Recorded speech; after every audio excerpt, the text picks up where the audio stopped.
Hello, ladies and gentlemen, and welcome to Shibe Sports Presents. My name's Johnny Goodtimes. I'm Reef. And I don't know how we scored this one. We had to pull some strings, but we have got the one and only Brian Michael with us here from Shibe Vintage Sports. Hello. We did it. We made it. Who's watching the store. right. Yeah, right. So we are talking to Brian, not about his illustrious website, Phillies Nation, or really maybe Reef's got some questions about the store, but yeah, he does. But primarily, we are talking about Brian's book. That he put together with Drew, who a lot of you might remember from the store, worked there for a long time, and Andrew Weicker. Is that pronounced right, Brian? Yes. And the book is The Philadelphia Eagles, and it is one of those Arcadia books that you see all over the place, throughout the city and throughout the surrounding, this neighborhood, that neighborhood, and the old rail lines and stuff like that. And I guess you just kind of saw this opportunity from how in the world was there not an Eagles version of this, probably the most popular local thing in the community, and somehow is the only thing there wasn't a book for. Yeah, there was one for the Phillies, the Athletics, old Connie Mack Stadium, and we were selling a lot of those books at the store, and we were always kind of thinking, oh, what Eagles book could we sell alongside the rest of our vintage merchandise? And there really wasn't many history books. There was, of course, Ray Diddy's Eagles Encyclopedia, but that's not really so accessible to everyone, which is a great resource. We leaned on it a lot. But yeah, there was no quick and easy history of the Eagles, and we figured, you know what? We sell a lot of the Phillies and A's ones. We could probably do the same for the Eagles, and also, have a good time putting together this kind of collection of photos. So that's really what was the driving force behind it. Just the fact that, like you said, no one's done it yet, and it needs to be done. So we did it, and it was a lot of fun along the way. Sorry, go ahead. I was just going to ask what. Reef, you go first. This is just like one of our regular meetings, folks. Yeah, that's right. That's right. Always talking over me, Yeah. I was going to ask. So, for someone that's never, is this the first time you've done a book, or is this the third? Good question. I actually did do another book before, which was a recipe book through Phillies Nation. Essentially, we had readers send in recipes. So it was just a tailgating kind of companion of stuff you can make at home, stuff you can cook at the ballparks. So that was kind of my first foray into publishing, and that came out probably like 8 or 9 years ago. And well, this one's a photo book too, so in neither instance did I really have to do much writing, right? More editing, both collections. So yes, this is my second one technically. Nice. Okay, cool. What was something you learned about the Eagles that you didn't know going into the book? Well, there was a lot. I mean, a lot of just learning players, right? Like I know all the Eagles in the Eagles Hall of Fame now. I know most of the All-Pro players. I know most of the general managers. I would say the most interesting and fun part, honestly, was learning about the owners of the Eagles. Starting with Bert Bell, then we had Lex Thompson, right? Then they traded franchises with Pittsburgh. Then we had the Happy 100, which was a group of 100 investors that owned the Eagles for a long time. So that was kind of an interesting setup. But then we had Jerry Woolman, Leonard Tost, Norman Brayman, and finally Jeff Lurie, who is by far the most boring of all the owners that we've had so far. Like him compared to the rest of the crew that have owned the Eagles, it's like night and day. He is a professional. He brought the Eagles, up a level into the 21st century. But the rest of the crew, I mean, just stories upon stories about how they made their money, how they blew their money, how they managed the Eagles like it was like a toy, like it was something fun, for them. They didn't really take it so seriously as a business all the time. So just learning these huge personalities. This sounds oddly familiar. Yeah. That's the ownership. It goes right to your head. We're hoping that a Jeffrey Lurie type takes over Shibe at some point. Yeah. So these whimsical, half-cocked current owners don't just treat it as a toy, but as a profession. Yes. Now these other owners were all independently rich, and that's a big difference, and that's probably part of why they were so crazy, but also, of course, how it led to them buying the Eagles. The past couple times the Eagles have been sold, it was for a record amount for pro sports franchises. So it's always, it's never a bad investment, even when you have people like Norman Brayman kind of driving it into the ground. These stories of these guys, these rich guys, these playboy guys are just nuts. Just spending money on everything, gambling, booze, divorces, charities, like it runs the gamut. And yeah, one day I hope to be that wealthy and be able to make so many. Start fights at bookbinders. It was totally insane. So yeah, I mean, that's even before we get into the players, into the ups and downs of the seasons, to the fans. It really kind of starts from the top down with this franchise. And there's never been this like over imposing force like, Lombardi or Hallis or the Maras or Marshall down in Washington. So the Eagles have always been kind of like this middling franchise. And again, I think Jeffrey Lurie has really helped elevate them a lot more. So in one sense, it helped me appreciate the current ownership, but the stories were hilarious. So I would go and, for the research, read a lot of their biographies and autobiographies, and it's just hilarious. It's just it's stuff that we would never think of getting into, being property developers or owning car dealerships and then owning a pro sports franchise. I mean, Johnny can relate. He's a franchise owner. He's a sport. He's a franchise owner. Yeah, right. Yeah. I was just talking to Jeff last night, about our common the club. Yeah, Jeff and Josh Harris. You guys all had dinner. Yeah. Do we have any? I'm like going back. Do we have any? Because I feel like our coaches are kind of the same way. There's not many. Like, do we have any really interesting coaches along the way? Because I feel like the last couple have been kind of just regular like milk toast type guys, Yeah, no, that's a great question. You're right. Probably it hasn't been since Buddy Ryan have we had a real personality, and that was funny too because him and Norman Brayman would always clash. He would call him the man in Paris because Brayman always lived in his villa. But yeah, Buddy Ryan. But even before him, Joe Kucharich, who was the coach in the 60s. He was coaching 1 year. Jerry Woolman bought the team. And then they ended up giving the coach a 15-year contract. So imagine that, 15 years, you're going to be the same coach for the team. It only took 1 or 2 years for this guy, Joe, to have a falling out with everybody. The media, the fans. The team was bad. He traded away some of their best players like Tommy McDonald, and everyone hated him. But Joe, who had this 15-year contract, was just like, you know what? Here it is. I'm still the coach no matter what you say. And really flaunted it.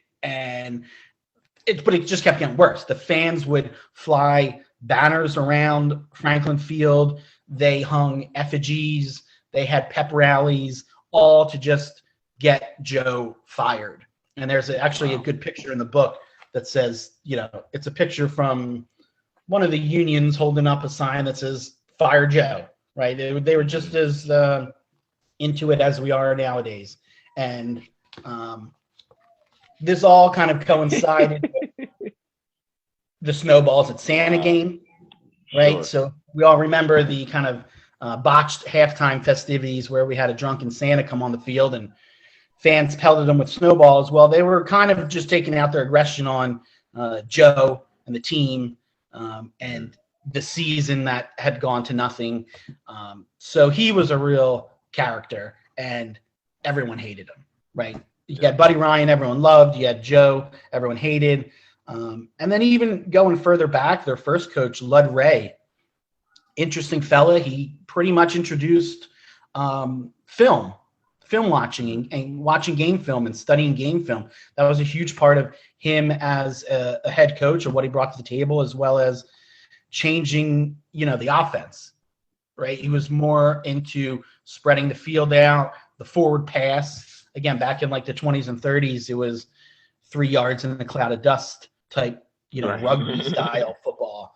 And Lud Ray was fairly innovative at his time, in the 30s. So I thought he was a pretty interesting guy too, because he came from the college ranks. Because a real theme of the book is that Philadelphia has always been a football town, right? We love football here, but it's only been since 1960 that it's been an Eagles town.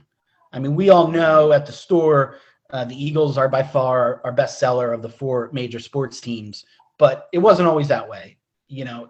Before 1960 and that championship and that team and that season, that was really kind of, exciting for fans, just like, 2017. People didn't care as much about pro football. It was the A's, right? Philadelphia Athletics, then the Phillies for a little bit. But college and high school football was always big here in Philly, right? Penn was good. Temple was good. Some of the surrounding teams like Lafayette and Penn State, of course, were big. And even high school, right? The Thanksgiving Day rivalry games that we've all probably been to in freezing cold weather. Sure. Huge, right? Since the 1800s. And the Eagles didn't come till 1933, and they weren't good till 1960. So the first, I would say, full chapter and a little bit of the second chapter really talks about football in Philly before the Eagles, which was, as big as it still is. It's just that the Eagles have kind of grown up to take over some of that fandom. Yeah, I mean, you think about Franklin Field being built in the 1890s to hold, 60,000 people for Penn games, Now there's, a few thousand that show up for Penn games, but it goes to show you how much the things have completely flipped. I mean, it used to be like, I think Brian's saying, like, I guess even Brian, when they won in 48 and 49, the Eagles still weren't that probably wasn't front page of the Bulletin or the Inquirer, right? Like it was still sort of a third, fourth tier sport at that point. Yeah, yep. And the Phillies were starting to get good with the WizKids teams right around that same time.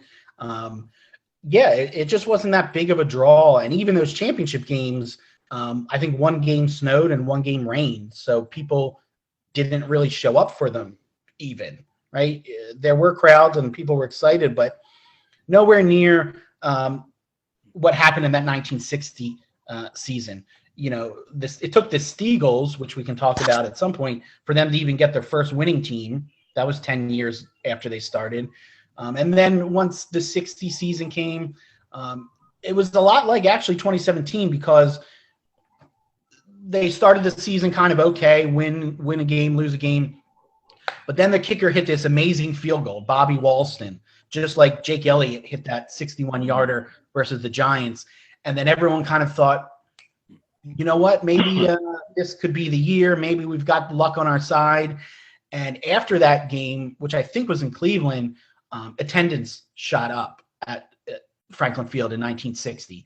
And then in 61 and 62, it went up even more. So it was, averaging, 20,000 before that 60 team and then 50,000 after that 60 team. And that's part of the reason probably they gave that guy, Joe, a huge contract too, because attendance was so high. But it was amazing how it really just turned with that team more than anything.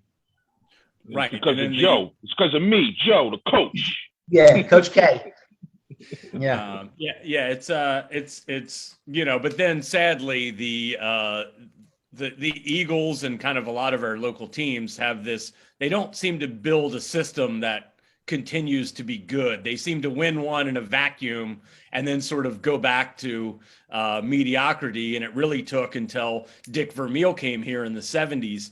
Was there anything that you learned about that whole situation with Vermeil and Jaws and like that team that I kind of feel like that was probably the second team that the city fell in love with after that 1960 team?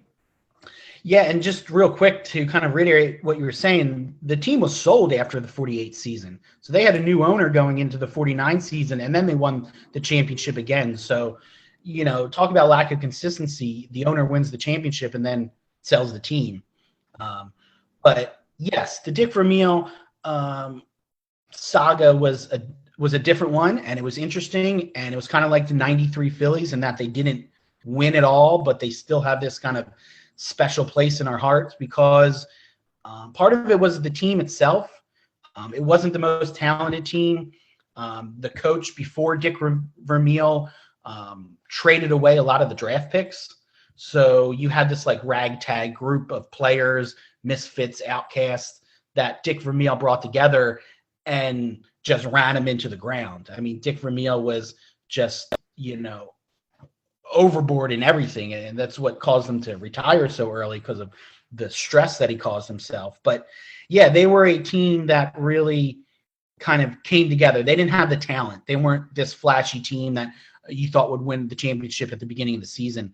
But bringing in Ron Jaworski in particular, that was a big part of the chemistry on the team, and talking to some of the old players and Ray Didinger and the Eagles' old photographer, Ed Mahan, he mentioned same thing. They were not a very good team. They just had a lot of chemistry. And I'll share a picture here from the book. It actually was never published before. This was straight from the photographer's collection. Wow. But you can see Ron Jaworski there on the left, and he's got his line, and guys just kind of goofing around in the jacuzzis. I'm probably sure they're not supposed to put bubbles in the jacuzzi, but just say remove all bandages. Ugh. Yeah. Right. But they were just like a fun group, and fans relate to that. Fans love that. Fans love the 93 Phillies and John Kruk and that attitude and that kind of blue collar mentality. And that's what this 1980 team was. And even before, they were starting to get better. 78, 79, and you could see it kind of building. And then it all came together in 1980. So yeah, people really got behind them. Of course, they beat the Cowboys in the NFC Championship game, which, will endear you to the city any day of the week. And they really thought they were going to beat the Raiders going into that game, the Super Bowl down in New Orleans. But, they were still a young team, and they may not have been prepared for kind of all the hoopla surrounding the Super Bowl, and of course the Raiders had that experience going into it. Yeah. But yeah, very similar to 93. Did we get blown out in that Super Bowl, or was it like close? It was more of a blowout than close. I think it was like 27-10, I think. Something like that. Yeah, and it wasn't. Yeah, it was over. It was over pretty quickly, but it's. I think it's like Brian says, when I hear people talk about that team, they never talk about that Super Bowl. They talk about that Cowboys game has taken on, especially before we won it a couple years ago, took on this sort of almost mythical status as the most important game in Eagles history. And going back to 1960, it probably was until that run 3 years ago. Yep, definitely. And we have a picture from it. Part of it was Wilbur Montgomery. They thought he was going to be injured going into the game, and then he ended up playing. And then I think it was the second play from scrimmage, maybe even the first, he broke off a 42-yard touchdown, and people were really into it. But also some of the other kind of fun facts, if you may or may not have known, John Madden, who the Eagles lost. Wow. Not lost to. He was commentating the Super Bowl then. He was drafted by the Eagles. So back in the day, he never played, but he was originally drafted. So learning some of these random old players that came and going through the Eagles system was pretty interesting too. He was one of them. Nice. Any favorite guys on the team? We've talked about owners. We've talked about head coaches. Were there any players that you learned a bit more about that you were that you really enjoyed learning about? Sure, and it's one that Ray Didinger mentions a few times. He mentions it in his latest memoir book. But Tim Rosevich, I don't know if you guys know him, but he was a lineman and was crazy. He was quite literally a crazy dude. Diddy tells a story in the book. He goes up to a player and he's like, "Hey, I heard the story about Tim. Can you tell me if it's true?" And Ray starts talking, and the player's like, "Yeah, it's true." And Ray's like, "Well, what about this story?" "Yeah, it's true." "Well, what about this story?" "Yeah, it's true." This guy would eat glass. He would light himself on fire. Right? He would, stand up on a table in the middle of bookbinders and throw food. He later became a stuntman in Hollywood, so he was an actor afterwards. But he was, a certifiably insane dude who you love when they're on your team, you hate them when they're on another team type guy. And didn't care who he was talking to or what he was doing. He was just a goofball. And it's fun to see those sorts of personalities because, the game's so professionalized nowadays and social media and what players say and don't say. You don't really have someone really. I guess maybe Marshawn Lynch might be a recent example of someone just doing whatever they want. But this was a great story. Tim Rosevich, I thought, but also just learning the old players too. Norm Van Brocklin, of course. And for me, I would say Steve Van Buren. Right, we've heard the name plenty of times. We know he's an Eagles great. I guess I just didn't realize how great he was, in terms of the entire NFL and, how much better he was than most other players at the time during those early championships. So he was a pretty big one. He was from Honduras too, which was interesting to learn.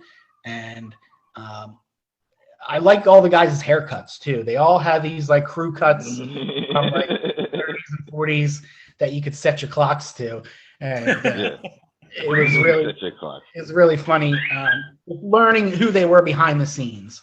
So him, Bucko Kilroy. Bucko Kilroy's a great one. They talk about in the Eagles documentary that was produced. He was the dirtiest player in football. And that's what his teammates said, and the opposing team said it, and they were like, "Yeah, he would snap your ankle, and then he'd get up and start laughing, right?" And then they cut to the Bucko Kilroy just going, like he still has this maniacal laugh. Well, I mean, if you're named after a Bond villain, you have to break ankles and laugh like that. You know what I mean? That's kind of like written. It's law, Yeah. He was. And then there was a Time magazine piece about him that called him, I think, the dirtiest player, or it said something. So he sued them, not because they called him the dirtiest player, but for some other like very inane reason, like they got a number wrong or something else. He very admittedly is like, "I am the dirtiest player." And ironically, we have a picture here of him playing with his kids at the game. Also, I believe this guy went to North Catholic as well. Yeah, he's a Philly guy. Yeah, sounds about right. Yep. Right. So he made a living being a dirty player, but also he invented the scouting combine. He was one of the first kind of scouts for pro football teams, and he had a long executive career with the New England Patriots after his time with the Eagles. So, yeah, he was a dirty player, but he was also a pretty smart guy as well. So there you go, a North boy for you.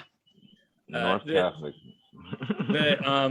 Obviously, so we've got a new Steagles shirt coming out. Just heads up, so everybody knows we got one on the way. It's awesome. We're excited about it, and want you to talk a little bit about that team. We obviously interviewed the author last year of probably the only book about the Steagles, but wanted to kind of get your take on that whole bizarre situation and what you learned about it as you were researching the book.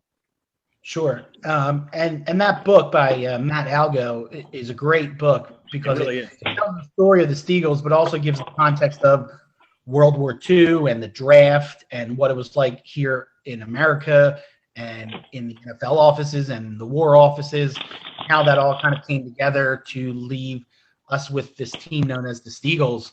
But basically, you had all these players that were drafted. Anyone who wasn't drafted, I think they were a 4H classification, basically meant you were some way disabled, maybe you had a perforated eardrum or an injury that prevented you from service. So you had like the least able players playing in the NFL, plus not many of them. And like I said, the Eagles and Steelers at some point swapped franchises. The two owners, the Rooneys and Bell, were good friends. So the Steagles didn't have enough players, or the Steelers didn't have enough players. The Eagles probably could have fielded their own team in 1943, but the Steelers did not. They were thinking of not playing that season at all, but they came to an agreement with the Eagles to say, you know what, we'll share the team. We're going to call them the Philip Pitt Combine. I have a picture to share. They shared the colors, right? You can see here the green uniforms with that Pittsburgh Steeler yellow socks. But for the most part, since the Eagles had more players, it was more of a Philadelphia team than a Pennsylvania or a Pittsburgh team. I think 6 of the 9 home games were played in Philly, only 3 in Pittsburgh. But again, it was one of their best seasons. They had a winning season that year. The 2 head coaches had to combine. The Eagles coach, Greasy Neal, and Walt Kiesling, who was a very good coach for the Steelers.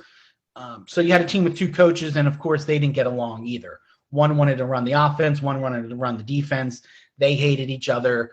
The players hated each other because now they have someone from Pittsburgh taking your spot, right, on the roster.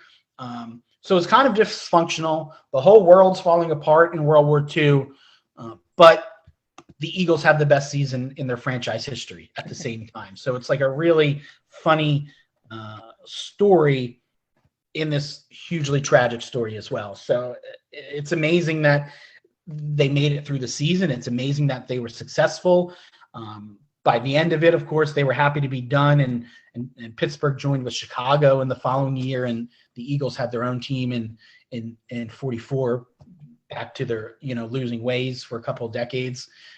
But yeah, that was a huge deal for the city, mostly because it was the first time they had a winning season. So if nothing else, even if Philadelphia fans didn't, still saw the team as the Eagles and not the Steagles, they were happy with a winning team for once. So that was pretty interesting. And then, yeah, they won the championship in 48 and 49, but then kind of fell off a bit after that too. So it was the start of a good couple years for the club, and the first taste of success after 10 years of just kind of middling in the NFL. What did you learn about the Super Bowl run? Did you learn anything that we didn't know, or anything that really made you impressed or excited you? Because that was a magical year, obviously. Yep, it was super fun. And one of the fun parts about the book was we got a lot of photos from fans, right? So we wanted unique photos. We wanted never before seen photos that tell a story. So obviously, more recent history, a lot of the fan photos were from that time. So we got a lot of fun, close-up photos, fan reactions, photos from the parade. Now, here's one that we couldn't use. I think, Johnny, you may have taken this picture, actually, but the resolution quite wasn't right. But this was from the night the Eagles won the Super Bowl. If you recall, we had the store boarded up to prevent any rioting. But out front, it was basically like a construction paper. Yes, as much as hidden. Hopefully, people didn't see all the Eagle stuff. But it turned into a nice clubhouse for after the Eagles won, and we all were stuck in Broad Street. But yeah, people surfing cars, everyone just high-fiving. So to be honest, I don't know if I learned much more than I already knew, but it was awesome to relive it, to see these photos, to find and be able to use pictures from Jake Elliott kicking the field goal and people carrying him off the field on a shoulder, to the parade photos. And we even have some photos from the Super Bowl. You know, we have a picture of Brandon Graham's sack. We have a picture of Zach Ertz, RIP, his catch to win the game. We have a picture of the Philly special in there. So just having access to those, I thought was pretty awesome because, you know, a lot of the photos we wanted to use, we couldn't. You know, they were either too expensive, we couldn't get the rights to them, one thing or another. So to be able to use some of these iconic photos in the book was exciting for us. And actually, I did want to share one or two more other photos with you just because we had mentioned it. I did have a photo of that coach, Joe Kuharczyk, signing that 15-year contract. And this is a story that Johnny knows. Here's the coach on the bottom left. On the far right is Jerry Woolman, the new owner of the Eagles, who loved spending money, whether it was on charities or people. And then in the middle, the Eagles vice president, Johnny, who's that? That is what's his name from the Flyers? Ed Snyder. Yeah. Yep. So Ed Snyder was the vice president of the Eagles, and there's fascinating story that Johnny retells on his site, phillysportshistory.com, of kind of the breakup. Jerry Woolman was forced to sell the team. He had a chance to keep the team. All he had to do.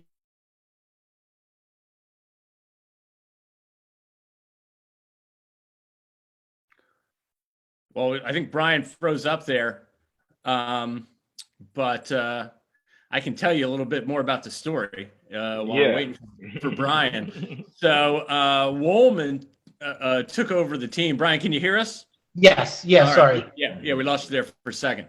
Yeah. Go ahead. Tell the story. So Woolman had taken over the team, and he was a really neat guy. He had started from absolutely nothing, being out, and he was in coal mining town, and really. Yeah, just came from nothing and built himself up as a businessman, and he did things, you know, at least according to most people, he did things the right way. He took care of people, just an overall great dude. And then they signed Kuharich, who I think was coach at Notre Dame. Yes. And then they signed Kuharich. The team really stinks. Like Brian mentioned earlier, that's when the snowball game happens because we weren't going to get OJ. And which makes you wonder a whole other set of American history could have been different if we had lost that game. But yeah, so Woolman and Snyder. Woolman takes Snyder under his wing. Snyder was kind of a derelict, kind of going nowhere. Woolman took him under his wing because he knew his dad and said, all right, I'm going to make him vice president of the Eagles, and I'm going to lift this young chap up. And then Woolman was building the Hancock Center, I think it was, in Chicago. And they got halfway done with the project and the foundation started to crack. And it's one of those deals where if you're building a skyscraper and things go wrong halfway through, this is 50 years ago. Like now I'm sure they'd be fine. But back then, like you're ruined. Like you can't just tear down a skyscraper and start over. Like you've already spent all that money to get the financing for the building. So he basically was like, all right, I'm going to sell all of these assets. And that included the Eagles and the Flyers. And he needed Snyder to sign off on selling the Flyers to, I think it was like a group of Q80 businessmen or something. And Snyder was like, nope. And he's like, dude, I'm going to be ruined if you don't sign off on this, because Snyder had a percentage and they needed to sell the whole thing. And Snyder was like, yeah, sorry, man. And it was really like, it's a really fascinating story because Snyder is kind of this icon in Philadelphia, but he got his start by, according to a lot of sources, doing Woolman dirty by sort of stabbing the guy in the back who gave him the chance in the first place. Yeah. So Yeah. yeah, crazy story. So Wallman basically lost everything, and he's, when Brian talks about fascinating owners, he's certainly one of them. Right. And then he had to sell the team, and he eventually sold it to Leonard Toews, but not before Ed Snyder tried to buy the team with a lowball offer. And of course, Wallman was like, "No effing way! He just screwed me out of everything."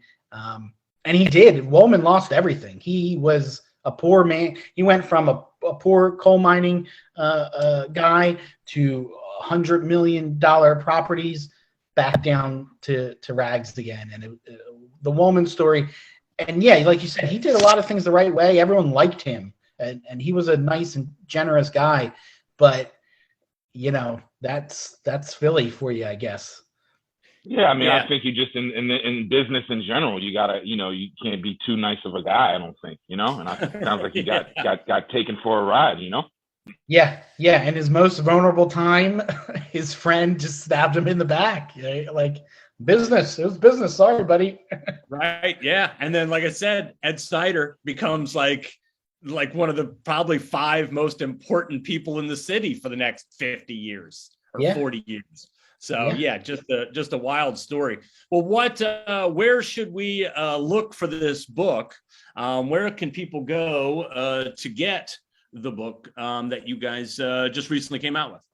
Sure. Well, of course, you can get it at Shibe. We sell it at the store, online at shibesports.com.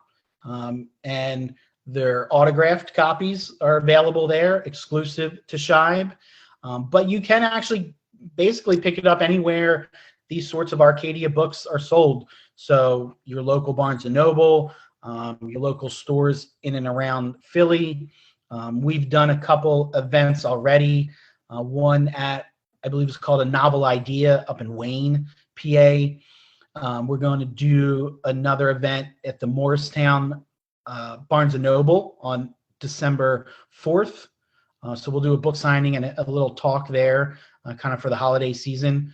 But yeah, obviously, of course, you should get it at Shibe. That's the best place to do it. The only place you can get a signed copy. But yeah, hopefully it's sold at everywhere. And we've also donated a bunch of copies to local libraries around Philly and different kind of after school programs. And I've been popping them in those little lending libraries you see at the parks, just sneaking them in there with some stickers for the kids. So they're hopefully everywhere. They'll pop up anywhere you look for them.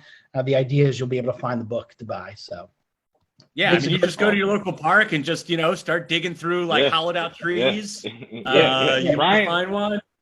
Yeah, Brian hides in the trees. Brian hides in the trees and watches the children. Are they reading? Are they reading the book? Read, children, read. No, that's, again, one of the best parts about the book.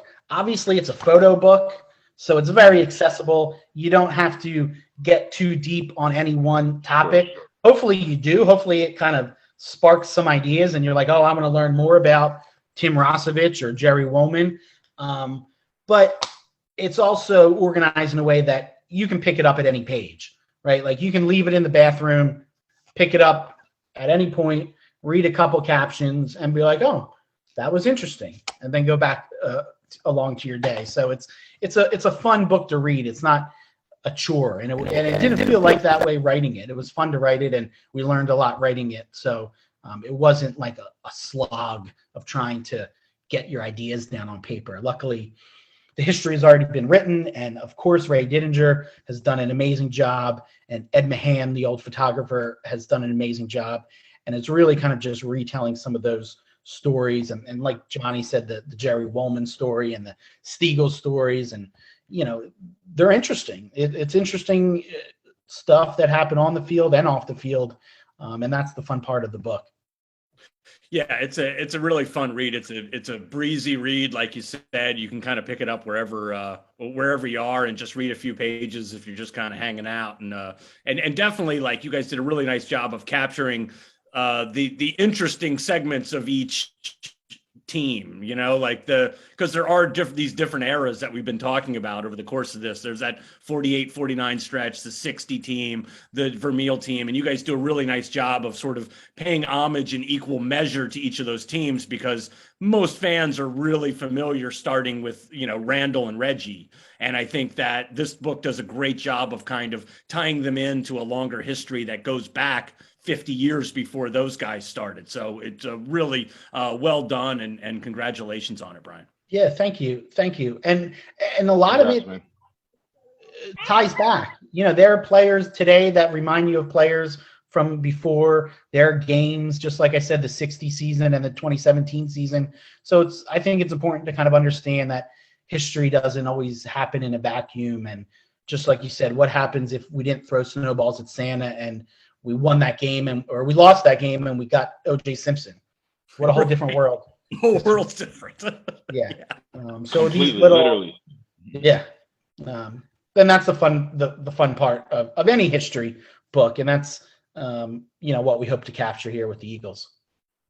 All right. Well, thanks so much, Brian. This was a ton of fun, and it'll probably be another 2 hours before I talk to you again. So you at the store. Thanks for joining us, Brian. I know how hard it was to get you on. So yes. Yeah. Right. Yeah. So thank your agent too. Thank your literary agent for getting us through to you. Yep. My people will be in touch. Thank you, guys. All right. Sounds good. See ya. Bye.